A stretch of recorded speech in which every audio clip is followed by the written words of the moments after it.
You bang your head against the wall and they're going to call you crazy. But you punch a hole through it and they give you a black belt. What's the difference? We've all got obstacles that make us feel like we're banging our head against the wall. Maybe it's passing that test. Maybe it's getting that date. Maybe it's just trying to keep that houseplant alive for more than 3 months. Mr. Toastmaster, fellow Toastmasters, and our guest tonight, the difference is attitude. Attitude is that part of you that will not quit when the rest of you wants to hang it up and go home. Attitude is that part of you that picks yourself up when you've been knocked down and says, "Is that all you got?" Attitude is a guy named Vitas Gerulaitis. Vitas was a pro tennis player back in the 70s and 80s, and for 6 years he was in the top 10. He battled guys like Bjorn Borg, John McEnroe. But Vitas had his obstacle. Early in his career, he ran into a guy named Jimmy Connors. The first time they played, Jimmy beat him pretty handily. Second time, Jimmy won again. Third, fourth, and fifth, all Jimmy. Well, Vitas lost to Jimmy 16 times in a row. Now, after 6 times, my racket would be in 6 pieces. After 16, my racket would be out of the stadium. But not Vitas. About halfway through, he confided in his mom and he said, "Mom, I can play against anyone in the world. But Jimmy Connors is the one guy I cannot beat." And his mom said, "Vitas, Jimmy's the one guy making you a better player. When you lose to Jimmy, you invest in yourself." And at that point, his attitude changed. Every time he lost to Jimmy, he learned something. He no longer felt beat down. He would feel built up coming out of a match. And he would build himself up to the number 3 player in the world. And when someone asked him, "How'd you get there?" he said, "By losing to Jimmy Connors." That's attitude. And I thought about Vitas recently when my son went through a struggle. My son Kirby's in the 5th grade. And he likes math about as much as math likes him. That means not very much. Division, fractions, decimals, geometry, every new topic felt like a beatdown. I had a hard time keeping him motivated, and I could see the discouragement on his face. I could hear it in his voice. We'd do homework, and he'd say, "I can't do this. This is too hard, Dad. I'm just not good enough." And I didn't know what to do to keep him moving. Well, a little luck came our way in the form of a video game. Kirby's favorite game is Mario on the Nintendo Wii. And in Mario, you've got to race through the galaxy and rescue the princess from Big Bad Bowser. Well, Kirby came to me one day in despair, and he said, "I can't do this, Dad. It's just too hard and I'm not good enough." And he added, "They make these games way too hard. They're no fun. You just lose, so I quit." Now, I thought a moment before I actually spoke to him. Here my son is telling me he's about to lay off the video games, and I'm about to tell him to keep at it. It just didn't feel right. But I thought the lesson to be learned here was too great. I thought I'd impress him with a little bit of JFK, and I said, "Kirby, we play these games not because they are easy, but because they are hard." Kirby's not impressed by former presidents. So instead, I told him the story of Vitas. And how Vitas had his own version of Bowser named Jimmy. But because of his attitude, he learned from Jimmy. And in the end, he won a whole lot more than he lost. And along the way, he made a lot more money than most of us will ever see. Turns out, Kirby is impressed by money. But he still wasn't totally convinced. So he said, "Fine, Dad, you think it's so much fun? You play the game." Attitude is also that part of you that says, "Oh, you gonna challenge me?" So I took the controls and I set out to save the princess. Well, about the 3rd time I was crushed behind a giant boulder, Kirby said, "You having fun, Dad?" I go, well, of course I am.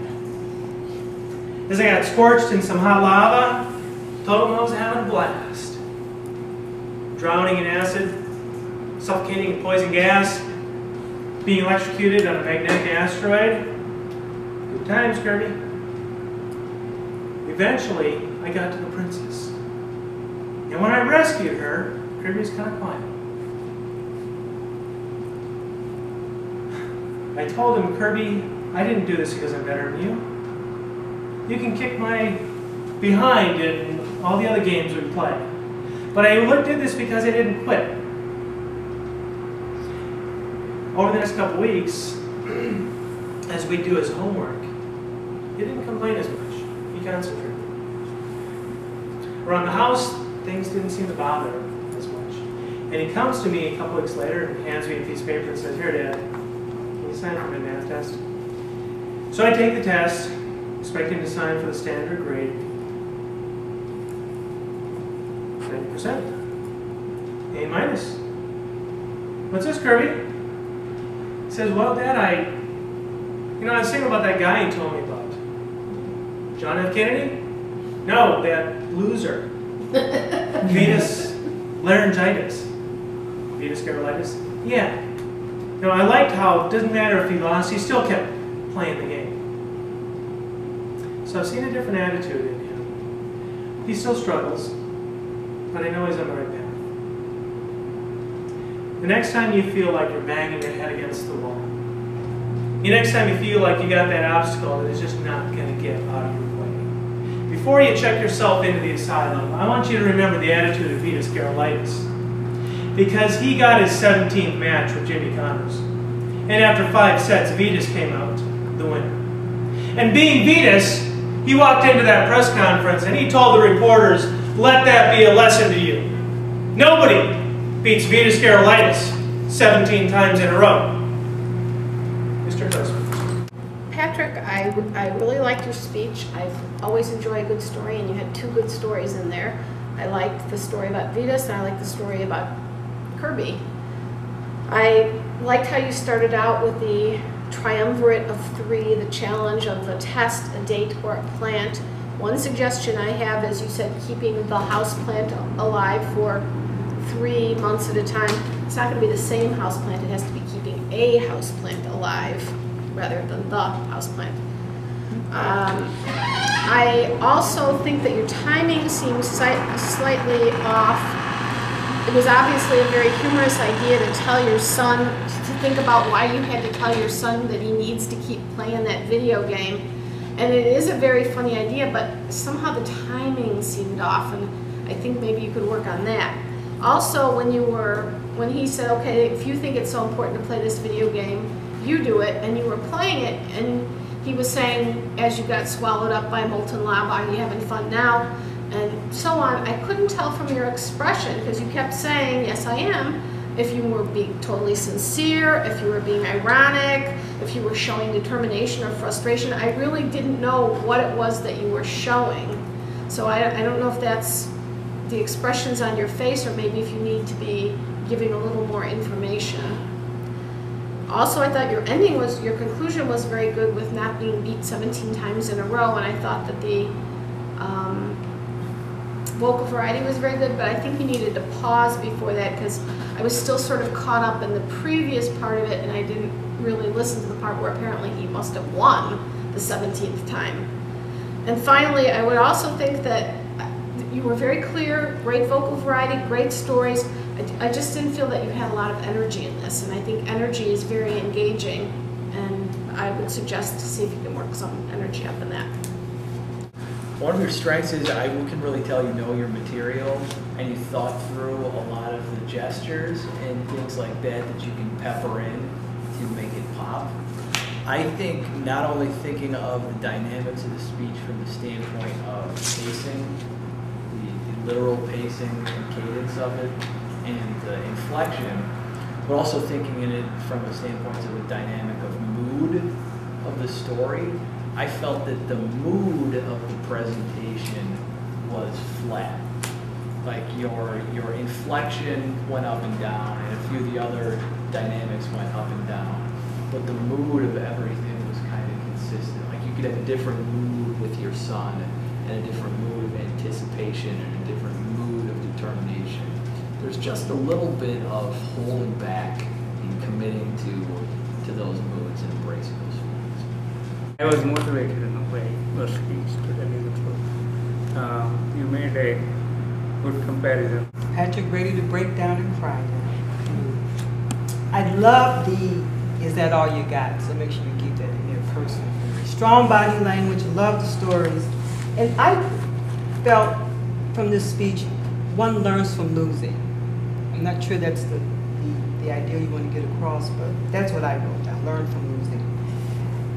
If this is possible, being mindful of the timing of this speech, in the beginning you ask the audience a question and you close with a series of questions back to us. Is there a way you can add questions within the speech as well? That would engage the speech, I feel, a bit more. For example, when you were going through the video game with Kirby, how would you feel if you were drowning and asked? I mean, just stop, pause, look at the audience and ask those types of questions to engage the audience. Parts of your vocal variety was really strong. Is there a way maybe you can have more vocal variety with the dialogue between you and Kirby? I think would add a little more energy to the speech. But I love the subject, the lessons in attitude, and I think we just need to tighten up the delivery a little more. What you did is three things that, at a subconscious level, would allow us to not buy the story. Let me point them out. You gaze down at certain times. And it's a movement with your eyes down. Keep your eyes on the audience. What that means to us is, oh, he doesn't know, what's it, self-talk. It's called digital audio when you look down to the left, to the right actually. So that gives us a message that the story is not quite right, there's an incongruency there. That's number one. Number two is this. When you gaze at the audience, pause longer.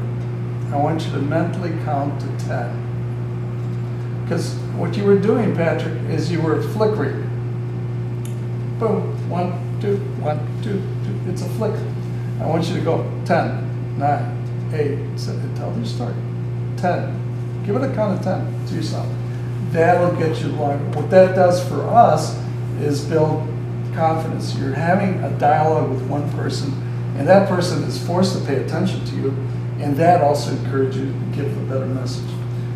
And the third is the ending. Great ending. Slow it down before you tell us the ending. Slow it down or pause, or give me a 5-second. 1, 2, 3, 4, 5. Make me wait forever. Assuming you have the 7.5 minutes to wait. Give me 5 seconds and then tell me that ending. Boom. One great strength is you're very open. A lot of speakers, when they get up here, they'll close off and so learn to protect themselves or show that they're nervous or cover their body or try to close in. You're very open up here. The first story you told made you your guru, the person who learned something, was somebody else. Now this is a temptation to have yourself be the guru, the one who knows everything. And you did that in the second part. But in the first part, it was somebody else. It wasn't even the tennis pro. The tennis pro learned from his mom. What that means, as I was saying to Rockies, it means that you were learning from somebody else. And when you learn from somebody else, it shows you can learn, as opposed to the one having all the answers. So the audience thinks they have all the answers, and they're going to want to put themselves in the role of the guru. But if they see you learning from somebody else, then they open up and say, hey, maybe I can learn too. You had a story that was known, you knew the background of things, and a story that was heard, with dialogue going back and forth. You used the word we. And the thing is, really, people out there, you know, you want to hear the word you. The story really needs to be seen. Couldn't quite see what the child looked like. Couldn't quite see what Vitas looked like. Couldn't quite, any of these people. Just a few details to make sure that they're seen. Pause a little bit with that interaction. Take a little bit of time.